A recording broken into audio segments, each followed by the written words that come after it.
Hello மக்களே, நம்மளோட Mahanadi serial வந்து ரொம்ப ரீச் ஆயிடுச்சு. நல்லா இளைஞர்கள் மத்தியில் வந்து நல்ல ஃபேமஸ் ஆயிடுச்சு இந்த சீரியல் அப்படிங்கிறது.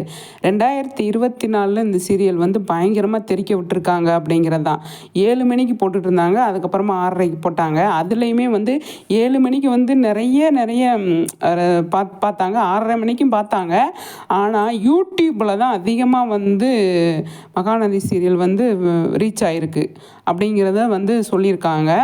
அதுக்கப்புறமா வந்து ஃபேன்ஸ் வந்து வீக்கா ஃபேன்ஸ் அப்படின்னு உருவானதுக்கு மகாநதி டீம் தான் வந்து மகாநதியில் தான் வந்து உருவானாங்களே. மற்ற எந்த சீரியல்லையுமே வந்து ஃபேவரெட்டு கிடையாது.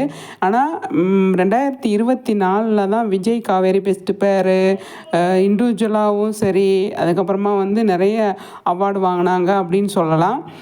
சீரியல் ஸ்டார்ட் பண்ணி கிட்டத்தட்ட 2 வருஷத்துக்கு மேலே ஆச்சு இல்லையா. அதனால் வந்து மகாநதி சீரியலுக்கு வந்து 2024 சிறந்த வருஷமாக இருந்திருக்கு அப்படின்னு நம்ம சொல்லலாம். அதை வந்து விஜய் டெலிவிஷன்லேயே வந்து அவங்க வந்து போட்டிருக்காங்க. டிஆர்பி ஃபஸ்ட்டுலேருந்து எப்படி இருந்தது, ஆனால் இப்போ எப்படி இருக்குது அப்படிங்கிறத முதல் கொண்டு போட்டிருக்காங்க. ஆனால் 2024 வந்து அதில் நடித்த ஆர்டிஸ்ட்டு மட்டும் கிடையாது, டைரக்டர் அப்புறம் வந்து ரைட்டர் எல்லாருமே வந்து 2024 வந்து சூப்பராக இருந்திருக்கு அப்படின்னு அப்படின்றது தான் உண்மையான விஷயம். ஆனால் வந்து நம்ம கலாட்டாவிலையா, ஆமாம் கலாட்டாவில் கூட வந்து பெஸ்ட்டு குடும்பம்னு சொல்லிட்டு மகாநதி கொடுத்தாங்க. செம்ம